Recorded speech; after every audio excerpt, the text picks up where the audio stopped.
Assalamualaikum warahmatullahi wabarakatuh. Perkenalkan, nama saya Siti Maesaro dengan NPM 101211149.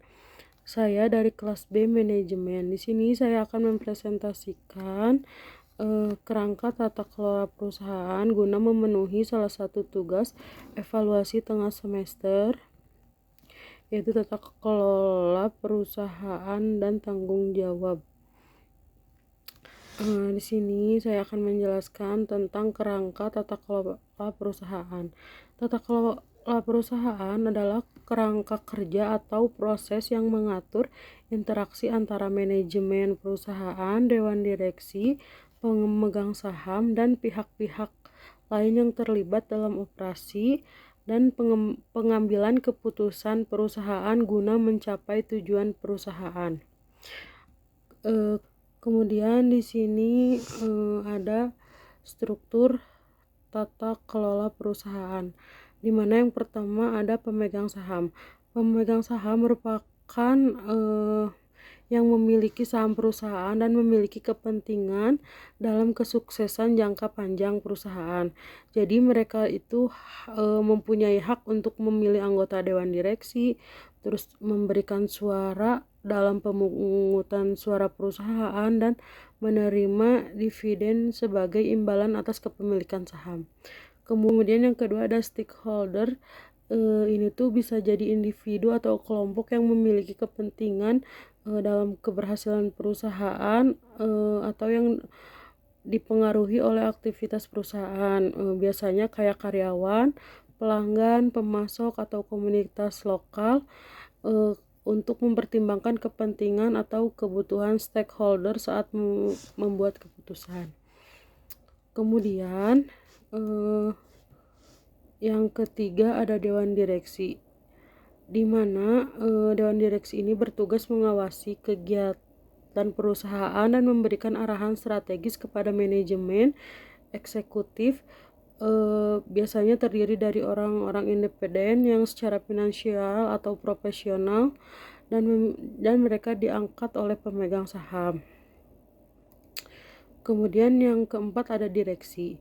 Direksi atau manajemen eksekutif adalah kelompok individu yang bertanggung jawab atas pengelolaan sehari-hari perusahaan, pelaksanaan strategi yang diterapkan oleh dewan direksi.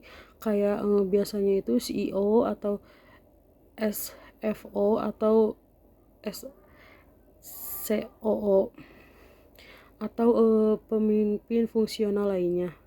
Kemudian yang kelima ada regulator. Jadi regulator ini badan pemerintah atau lembaga independen yang bertugas mengawasi dan mengatur kegiatan bisnis perusahaan untuk memastikan kepatuhan terhadap hukum gitu, kayak standar atau regulasi yang berlaku. Nah, mereka itu bertanggung jawab untuk menjaga integritas pasar dan melindungi kepentingan publik. Kemudian yang keenam ada profesi.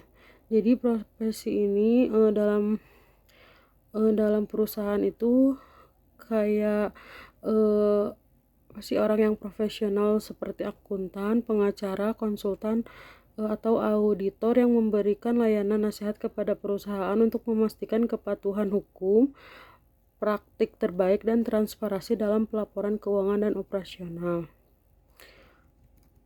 Kemudian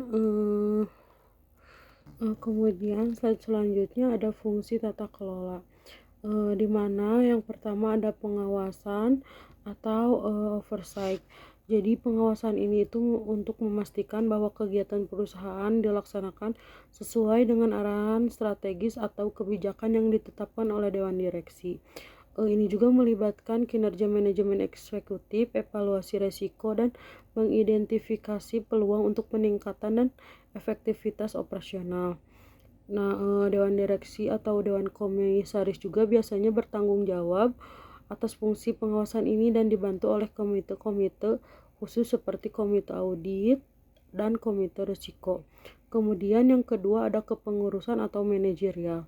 Nah, fungsi kepengurusan ini melibatkan kayak perencanaan, organisasi, pelaksanaan, dan pengendalian kegiatan sehari-hari perusahaan. Nah, manajemen eksekutif dan tim manajerial juga bertanggung jawab atas fungsi kepengurusan ini yang mencakup pengambilan keputusan taktis dan alokasi sumber daya dan memastikan pencapaian tujuan perusahaan. Kemudian yang ketiga ada kepatuhan atau compliance. Jadi fungsi ini untuk memastikan bahwa perusahaan mampu mematuhi semua peraturan, undang-undang atau standar dan kebijakan internal yang berlaku. Nah, ini juga mencakup kepatuhan terhadap peraturan pemerintah, regulasi industri atau standar etika bisnis dan kebijakan internal perusahaan. Nah, kepatuhan juga biasanya dipimpin oleh seorang kepala kepatuhan atau tim kepatuhan yang bertanggung jawab untuk memantau, mengevaluasi, dan melaporkan tingkat kepatuhan perusahaan. Nah, yang keempat ada audit internal. Audit internal ada biasanya memastikan atau mengevaluasi efektivitas kontrol internal atau profesi bisnis dan kepatuhan terhadap kebijakan dan prosedur perusahaan. Nah, tim audit juga biasanya bertugas melakukan audit independen dan objektif yang memberikan jaminan kepada manajemen dan dewan direksi mengenai efisiensi, efektivitas, dan kepatuhan perusahaan. Selanjutnya yang kelima ada audit eksternal.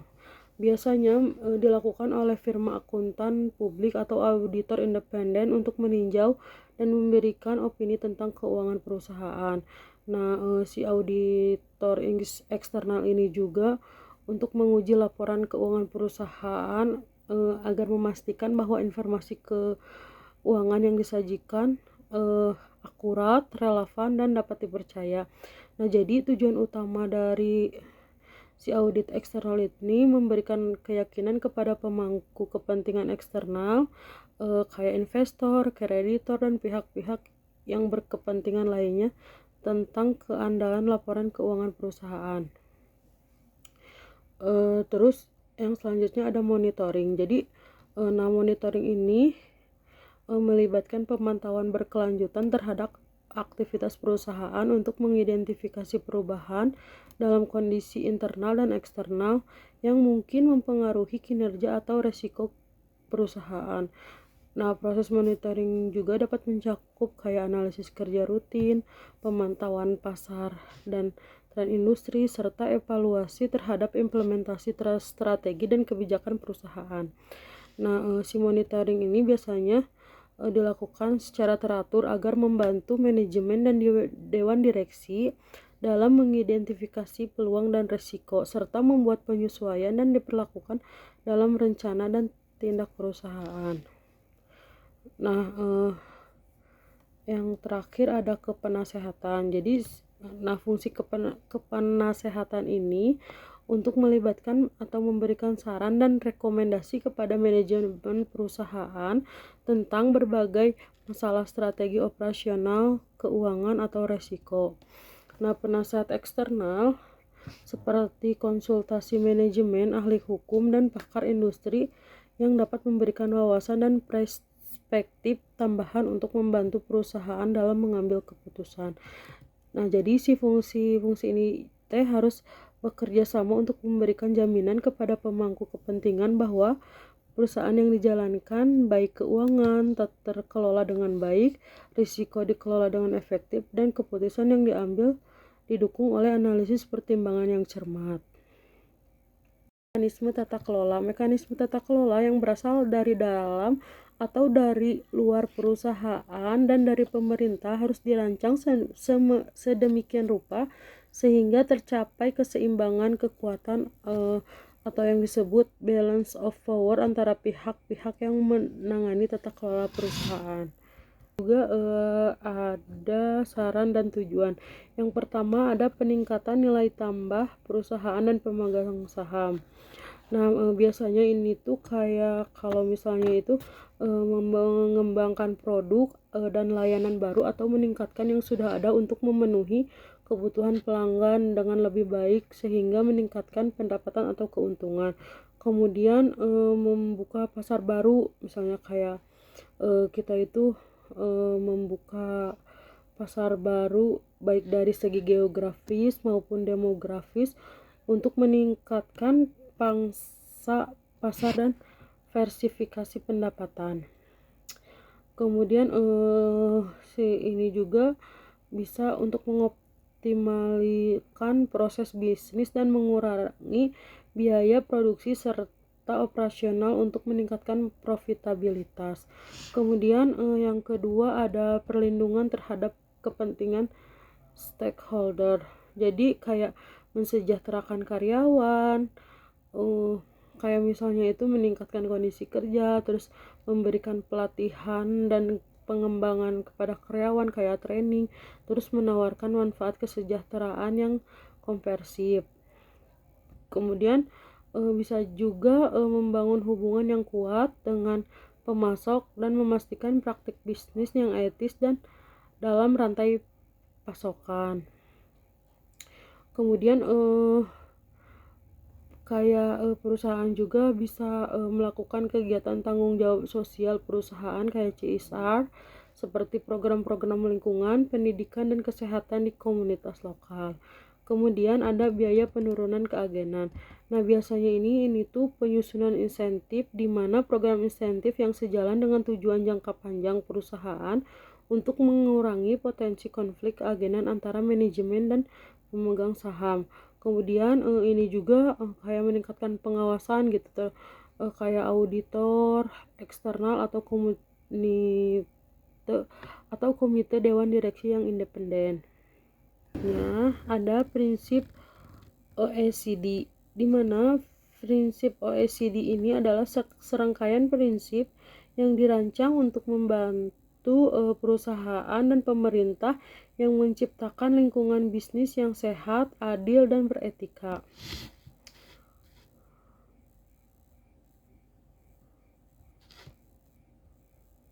Dan selanjutnya ada 5 prinsip yang tercakup dalam kerangka tata kelola perusahaan menurut OECD.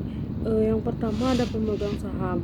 Nah, si pemegang saham ini memiliki hak-hak yang dilindungi hukum, termasuk hak untuk menerima dividen atau menghadiri rapat pemegang saham, kemudian memberikan suara dalam keputusan perusahaan dan mendapatkan informasi yang relevan tentang perusahaan. Nah, perusahaan juga harus menghormati hak-hak yang dikeluarkan oleh si pemegang saham. Kemudian jadi kayak memberi kesempatan gitu untuk pemegang saham dalam berpartisipasi pengambilan keputusan kayak gitu. Kemudian yang kedua ada perlakuan adil terhadap pemegang saham, di mana prinsip utama tata kelola perusahaan ini adalah memberikan perlakuan yang adil atau setara kepada semua pemegang saham tanpa memihak kepada pihak tertentu. Nah, hal ini juga mencakup memberikan akses yang sama terhadap informasi yang relevan, kemudian memperlakukan semua pemegang saham dengan cara yang sama dalam proses pemungutan suara dan memperhatikan kepentingan jangka panjang semua pemegang saham.